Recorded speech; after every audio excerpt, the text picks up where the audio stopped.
Aloha, my name is Larry Grimm, and I am your host for this program from ThinkTech Hawaii called Don't Just Age, Engage, where we look at the issues involved in creating an extraordinary elderhood. How will you die? That's the topic today, and that's the question I want to begin with. How will you die? Will you die badly or will you die well? You and I will, as we die, will teach our children, our grandchildren, and our friends about life. And it will be our truest legacy for the living. Our North American European generated culture teaches us to die badly with resistance, with hostility, with fear. Dying well takes preparation with new insights and practices in letting go. 2 years ago, I crossed the threshold of my 70s, and I had realized that I entered into the final 2 decades of my life on this planet. It was my most profound existential moment in my life. I had had 20 years in which I grew up in Leawood, Kansas. I had another 10 years in which I prepared for my career and study and training. I had 20 years of service in Texas, 20 years of service in Colorado, and now having freshly moved to Hawaii, I was looking forward to 20 more years, but they were my last 20 years. Not only of ministry and service, but also of existence on this planet. I felt small and insignificant, but had insights that really I cherish very highly, because I began to learn about dying as it is an integral part of living. I knew also that the next most significant event in my life would most likely be my dying, and I wanted to be present. I mean, I really wanted to be very present. I wanted to be aware and conscious of every moment that I could have, and if I could shape some of it, that was exciting for me too. I wanted to be a part of that. But I began to taste a new freedom when I got to that point that I hadn't known before and that I hadn't anticipated. I entered into a new calling, a calling to die well, and a calling to empower my companions to die delightful deaths, to die well as well. Working in hospice care as a Presbyterian minister and an ordained minister and chaplain, I developed a somewhat gallows humor, you might say, about death and dying. And I wanted to share with you one of my favorite cartoons, which came across my Facebook page. This cartoon, as you can see, is somewhat humorous, I hope you'll find. Well, this is my stop. I've enjoyed talking to you. Thanks for the lovely near-death experience. This woman, as she has had conversation with the Grim Reaper sitting next to her on the subway, and she gets off. I have also had fun with my last name being Grimm and associated with my rather distant kin, the Grim Reaper. All in all, it has become a part of my comfort with death and dying as a process of living. So how will you die? I have become, in my personal coaching for your extraordinary elderhood, an advocate for dying well. There is an external and an internal dimension to dying well, which I will briefly discuss here in our program, Don't Just Age, Engage. My thanks again for ThinkTech Hawaii and their partnership with all of us in creating this online community where we can explore the many issues and ask for our attention. So please go to thinktechhawaii.com again and touch on that donate button and make your appreciation known for strengthening this amazing community, online community in Hawaii. The external and internal dimensions of dying. Let's look at the external dimensions first. One of my terminally ill patients in one of my visits, when he could ask what he could expect over the time of his life ahead. He was an engineer and he thought in terms of timelines and work processes. And he would have liked to have had a chart for expectations of his physical demise. Well, since I was working with hospice care in Hawaii and Bristol Hospice as a spiritual care counselor, I was able to provide him with a very helpful chart that our nurses used. And I'd like to share that summary of guidelines here with you now. Now, this is not definitive for every patient, but it is possible to say that these are very likely guidelines that you can follow in how to develop in the process of dying. Hospice care begins, as you know, with a prognosis. You have 6 months or less to live. So let's say that we have a person here in the first 3 months are the disease progresses fairly slowly and fairly predictably. Then come to 1 to 3 months away from death and dying, from the dying experience, we can see that things develop here that are of peculiar interest. We are withdrawing from the world. We are less interactive, and we go inside ourselves.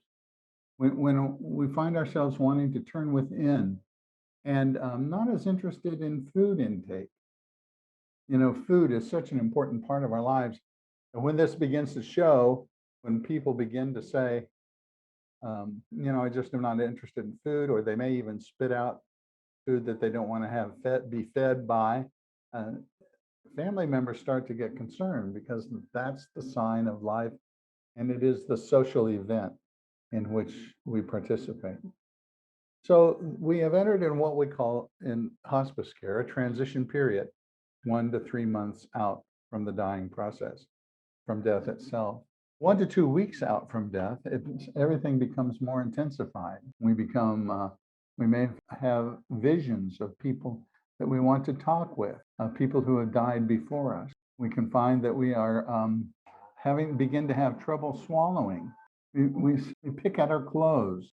We may act out of context and speak out of context of things past, or as though, again, we are talking with people who have died before us.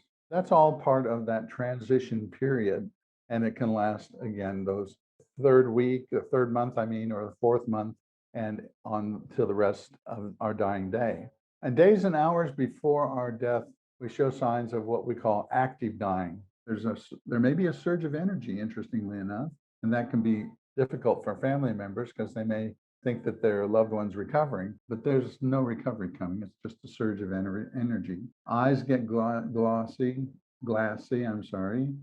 We may, in fact, see or experience the other side. So we begin to get less and less engaged in this life and more engaged in some other dimension. And then a few minutes before death, we do what's called fish mouth breathing and open mouth breathing. And then we finally is closing the eyes and like falling asleep. It looks like falling asleep from the outside. From the internal life, we don't know exactly what it is, but people in end of life experiences, near death experiences, do talk about leaving their body and having a sense of peace and well-being that they never experienced before. So we do have some sense of the physical dimensions here. What's the external pathway, the patterns that we can look at that are developed as we go through this experience of dying? The external dimensions may also involve plans for actively dying, as a family member may want his or her family members to gather together as a friendship and fellowship, celebration. Music may be invited in to enable the patient to calmly move from one experience of existence to another. Some communities form threshold choirs, which sing uniquely composed pieces to match the vibration of a person's emotion. The threshold choirs are three or four voices of usually of women's voices, and they have developed a repertoire of music that gives them a chance to help the dying patient move through the dying process and into a new existence. The patient may have requested family and friends to gather to be present as they're actively dying, to share remembrances, stories of their shared life and love together. One that I did attend requested an appropriate hula from her friend. Another, the playing of an Irish harp. For another, I was asked to read a favorite poem. Wine was brought in, and a toast was made to the dying patient, and celebration was made of their life. Death doulas are now available to assist in external plans. They're trained and sensitive to patients and family requests. They draw on their own compassion and resources. There are some descriptions, and these are some descriptions of dying well externally. By the way, in 2 weeks, come back for this program in 2 weeks from today, and I'll have an interview of a death doula who will introduce you to that concept and to some of the particulars that are available in planning for a death. Alan Watts, many years ago in the 1990s, philosopher and Eastern interpreter, Alan Watts said, "We need more people who will devote themselves to enabling us to have delightful deaths." And we certainly have lots of opportunity when we think of the externals of dying well to create delightful deaths externally. All of that is part of dying well. But there's an internal dimension to dying that I'd like to turn our attention to as well.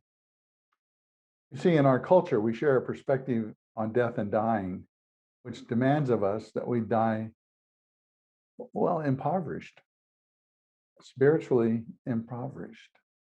The first tenet of this is that every person has to face their death and their dying alone, that it's just something that they do, and they have to be strong, and we have to take on the disease and do battle with the disease. How often have we heard the phrase, "Oh, he kept fighting right to the end," or "she keeps fighting right to the end"? Well, I've never seen a patient fight death. I've seen a patient follow protocol, take medication as recommended, but that doesn't have to do with fighting death. But we conceive of dying as being something that is foreign to us, something that overwhelms us and wants to claim us without, as though we've never noticed it or known about dying before. Dr. Ross, back in the 60s, enabled us to look at that internal map, so to speak, for dying well. And if we can pull up the map, the statements from Dr. Ross, you'll see here the 5 stages of dying that she presented. Now, those have been used as well to talk about grief, but she first presented these as stages of dying because she spent time listening to dying patients, talked to her about their experience, and she categorized the kind of movement that they made into these 5 concepts. Denial first. Denial, that can be flat and absolute, or it can fluctuate. A person may deny totally that they are dying, that they have heard that they have the diagnosis of cancer, but not going to get me, and no, I can't possibly have it. Or sometimes they can say yes and sometimes say no. Denial is an effort to keep disease at a distance, to keep dying at a distance. And sometimes it works for people to live in that denial, and the strength of their denial is also the strength of attempting to stay young and healthy.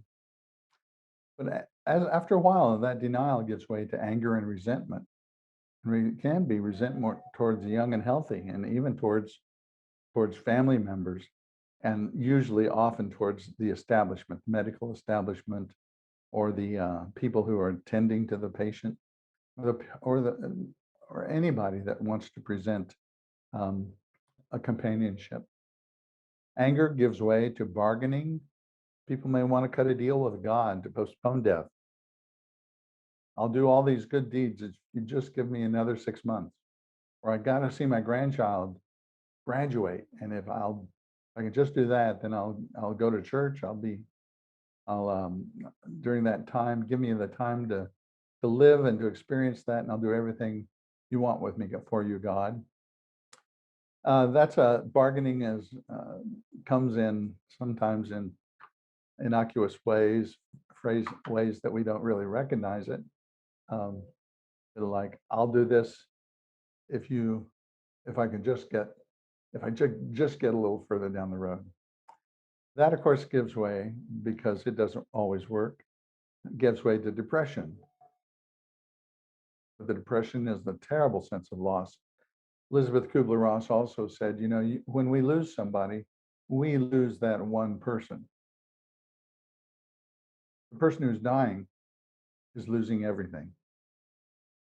And once that is accepted, there is an inner peace that comes, a quiet acceptance of the inevitable. This peace that is actually nearly devoid of feeling.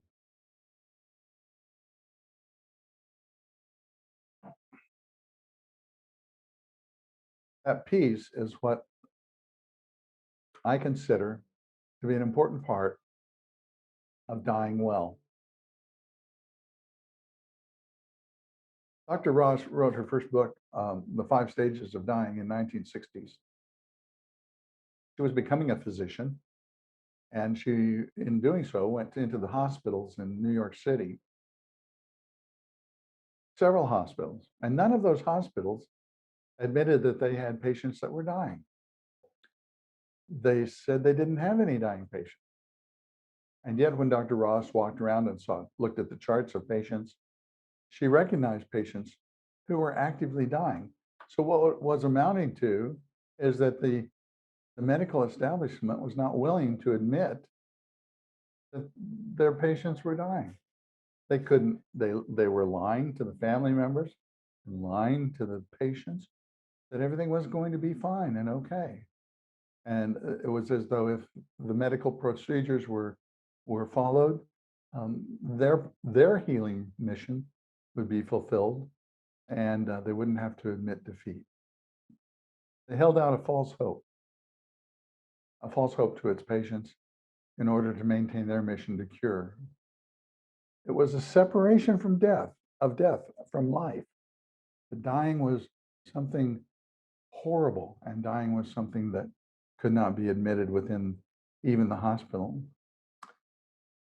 So I'm calling for a mind shift when we talk about dying well.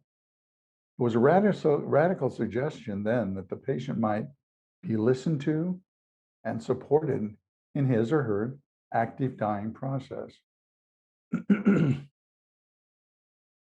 My point is that in that roadmap of the dying process, attempting to let go of control is more difficult if it has not been done sooner. Guilt and fear drive us.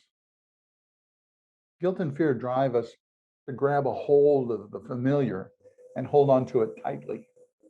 When we move into elderhood, the question becomes particularly urgent. Who am I? We have to redefine, in terms of our identity and familiar relationships, who we are.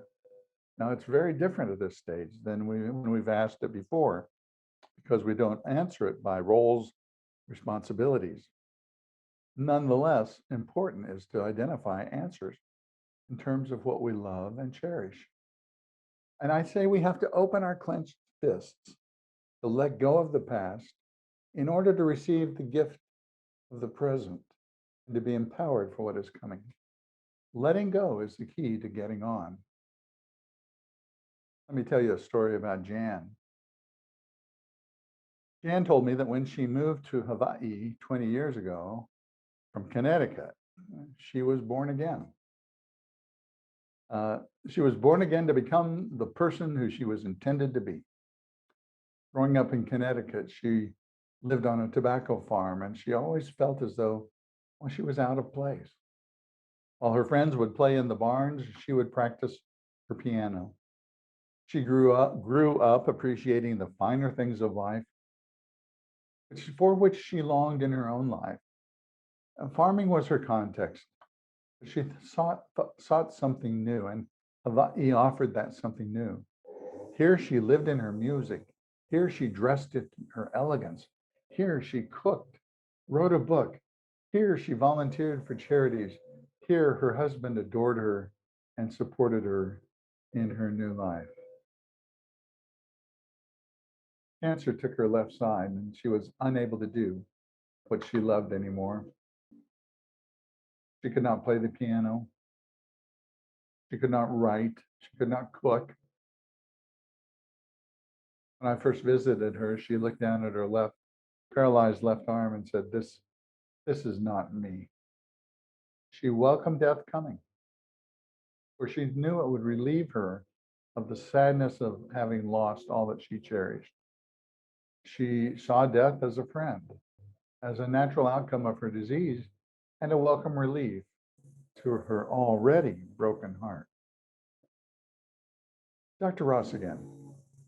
Dr. Ross observed that the terminally ill patients who most readily accepted their dying process, you see here final acceptance, ones who moved most quickly towards that inner peace, came from the farming community.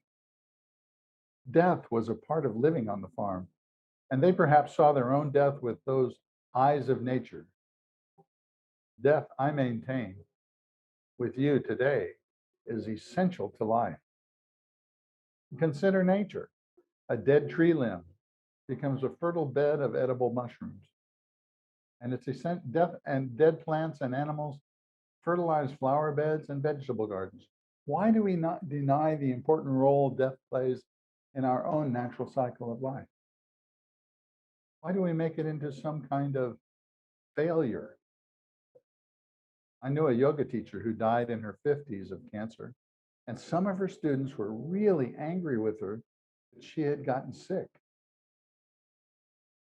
She was not maintaining their expectations that yoga and a healthy practice of living would postpone their own dying. Dying is heartbreaking. It's not just a transition, it's a break, it's a crunch in our lives. And perhaps our social stigmatization of death as punishment or evil is due to our own reluctance to allow ourselves to fail in life, to make mistakes, to abort plans that we have made for the future. We have got to forgive ourselves and recognize that death is an ending that makes way for new beginning. That is a key to dying well. So how will you die? Will you die well because you have lived well in this elderhood stage of life? That is my hope. No more guilt or fear. Practicing non-judgmental love of yourself, having learned so much from your failures. Practicing opening your hands and letting go of what you've been, your work, your roles in family and society, your self-definitions. You are a child of God, and nothing, not even death, changes that. Rediscover the cycles of life which produce highs and lows, sounds and silences, joys and sorrows. Let go of the fear that drives you to suppress your sorrow and allow your heart to break open. Khalil Gibran has long been a favorite poet of mine, and so I want to close with this poetry as the last word. Again, please return in 2 weeks. I will have the same program, Don't Just Age, Engage, and we'll look at an interview of a death doula. And also donate as you are able and interested in sustaining this network. And carry this wisdom with you, which Khalil Gibran wrote in his famous book entitled The Prophet. On death. Then Al Mitra spoke, saying, "We would ask now of death." And he said, "You would know the secret of death, but how shall you find it unless you seek it in the health of life? The owl whose night-bound eyes are blind unto the day cannot unveil the mystery of light. If you would indeed behold the spirit of death, open your heart wide unto the body of life. For life and death are one, even as the river and the sea are one. In the depth of your hopes and desires lies your silent knowledge of the beyond. And like seeds dreaming beneath the snow, your heart dreams of spring. Trust the dreams, for in them is hidden the gate to eternity. Your fear of death is but the trembling of the shepherd when he stands before the king whose hand is on to be laid upon him in honor. Is the shepherd not joyful beneath her trembling that she shall wear the mark of the king? Yet is she not more mindful of his trembling? For what it is to die is only that, and is to stand naked in the wind and to melt into the sun. And what is it to cease breathing, but to free the breath from its restless tides, that it may rise and expand and seek God unencumbered? Only when you drink from the river of silence shall you indeed sing. And when you have reached the mountaintop, then you shall begin to climb. And when the earth shall claim your limbs, then you shall truly dance. Aloha, my friends. Mahalo for joining me.